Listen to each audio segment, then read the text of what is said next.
Class 10 की exercise 1.1 का जो क्वेश्चन नंबर 1 है, इसमें हमसे ये कहा जा रहा है कि use Euclid's division algorithm to find the HCF of, और हमारे सामने ये 3 क्वेश्चन दिए गए हैं। अर्थात यहाँ पे हमें यूक्लिड डिवीज़न एल्गोरिदम का यूज़ करके और एचसीएफ फाइंड करना है। सबसे पहले हम लोग ये समझ लेंगे कि यूक्लिड डिवीज़न एल्गोरिदम क्या होता है। देखिए, यहाँ पे अगर आप बुक को फॉलो करेंगे यूक्लिड डिवीज़न एल्गोरिदम को समझने के लिए, तो आपको हो सकता है कि कुछ कठिनाइयों का सामना करना पड़े, लेकिन यहाँ पे मैं आपको यूक्लिड डिवीज़न एल्गोरिदम को अपने लैंग्वेज में समझाऊंगा, जिससे आपको सारी चीज़ें बहुत आसानी से समझ में आ जाएंगी। तो चलिए समझते हैं कि यूक्लिड डिवीज़न एल्गोरिदम होता क्या है। देखिए, इससे पहले आपने एक फार्मूला पढ़ा होगा कि dividend equal to divisor into quotient plus reminder.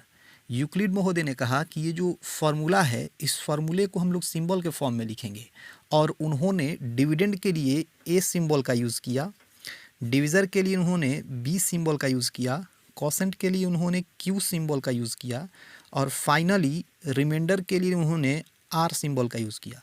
और इस तरह से ए बराबर बी क्यू प्लस आर का यहाँ जो हमें फॉर्म दिखाई दे रहा है, इसे हम लोग यूक्लिड डिवीज़न एल्गोरिदम कहते हैं।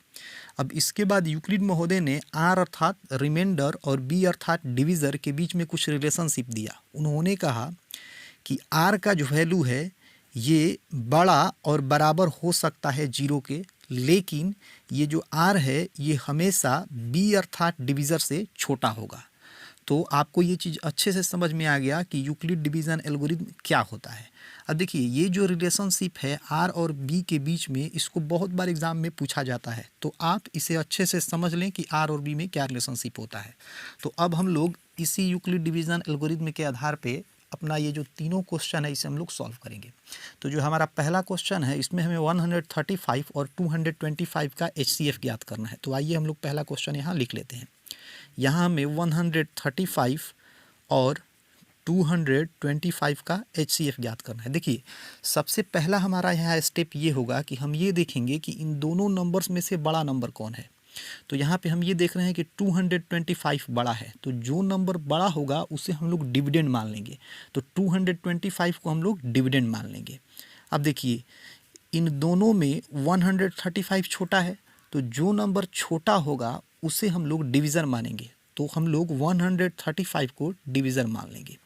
फिर से मैं आपको इसे समझा दे रहा हूँ। हमारे पास यहाँ दो नंबर्स हैं, इन दोनों नंबर्स में जो नंबर बड़ा होगा उसे हम लोग डिविडेंड मानेंगे, जो नंबर छोटा होगा उसे हम लोग डिवीज़र मानेंगे। तो 225 हमारा बड़ा था, तो इसे हमने डिविडेंड मान लिया, और 135 हमारा छोटा था, तो इसे हमने डिवीज़र मान लिया। अब यहाँ तक तो आपको समझ में आ गया। अब देखिए, हमारे पास डिविडेंड है और डिवीज़र है। अगर हम चाहें तो यहाँ से आसानी से 135 से 225 को डिवाइड करके और कॉसेंट और रिमाइंडर फाइंड कर सकते हैं। तो यहाँ पे हम लोग यही काम करेंगे। हम लोग क्या करेंगे, हम लोग 135 से डिवाइड कर देंगे 225 को, जिससे कि हमें कॉसेंट और रिमाइंडर मिल जाए। तो आइए हम लोग इसे साइड में ये वर्क हम लोग कर लेते हैं। 135 से हम लोग डिवाइड करेंगे 225 को। 135 का अगर टेबल हम लोग एक बार पढ़ें तो हमें यहाँ मिलेगा 135। 5 में से 5 सब्ट्रैक्ट करेंगे तो 0 मिलेगा। 2 में से 3 सब्ट्रैक्ट नहीं होगा, कैरी लेंगे। 12 में से 3 सब्ट्रैक्ट करेंगे तो हमें मिलेगा 9, और यहाँ ये जो है कुछ नहीं बचेगा। तो यहाँ हमारा कॉसेंट आया 1 और रिमाइंडर आया 90। अब आप यहाँ चले आइए। देखिए, ये इसके पहले आपने एक फार्मूला पढ़ा था कि dividend equal to divisor into quotient plus remainder. इसी फार्मूला का यूज़ हम लोग इस स्टेप में करेंगे। तो यहाँ हमारे पास है डिविडेंड और डिवीज़र। तो dividend equal to divisor into quotient. Quotient क्या है, हमारे पास 1 है, तो यहाँ हम लोग 1 को लिख देंगे, प्लस रिमाइंडर। रिमाइंडर हमारे पास क्या है, 90, तो हम लोग यहाँ 90 को लिख देंगे। हमारा जो पहला स्टेप है वो तैयार हो गया। अब हम लोग इसी स्टेप के सहायता से दूसरा स्टेप बनाएंगे। अब देखिए, दूसरा जो हम लोग स्टेप बनाएंगे उसमें इसी स्टेप्स के 2 नंबर्स का यूज़ करेंगे। कितने नंबर्स का यूज़ करेंगे, 2 नंबर्स का यूज़ करेंगे। और ये जो 2 नंबर्स होंगे उनमें से एक नंबर हमारा पहला होगा, और जो दूसरा नंबर है वो हमारा लास्ट नंबर होगा। फिर से समझिए, इसी स्टेप्स के 2 नंबर का हम लोग यूज़ करेंगे, और इस स्टेप्स में जो 2 नंबर हैं उन 2 नंबर्स में से पहला नंबर हम लोग लेंगे और लास्ट नंबर लेंगे। बीच वाले नंबर से हमको मतलब नहीं है। मतलब 135 और 90 का यूज़ करके हम लोग अगला स्टेप बनाएंगे। अगेन 135 बड़ा है तो इसे हम लोग डिविडेंड मान लेंगे, और 90 छोटा है तो इसे हम लोग डिवीज़र मान लेंगे।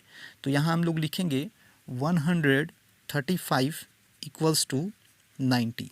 अब देखिए हमारे पास यहाँ पे डिविडेंड है, डिवीज़र है, यहाँ से आसानी से हम चाहें तो कोसेंट और रिमाइंडर फाइंड कर सकते हैं। तो इसके लिए हमें 90 से डिवाइड करना होगा 135 को। तो यहाँ मैं 90 से डिवाइड कर दे रहा हूँ 135 को। तो 90 का टेबल अगर वन टाइम पढ़ेंगे तो हमें मिलेगा 90। 5 में से 0 सब्ट्रैक्ट करेंगे तो हमें मिलेगा 5। 3 में से 9 सब्ट्रैक्ट नहीं होगा, कैरी लेंगे। 13 में से 9 सब्ट्रैक्ट करेंगे तो हमें मिलेगा 4 और यहाँ कुछ नहीं बचेगा।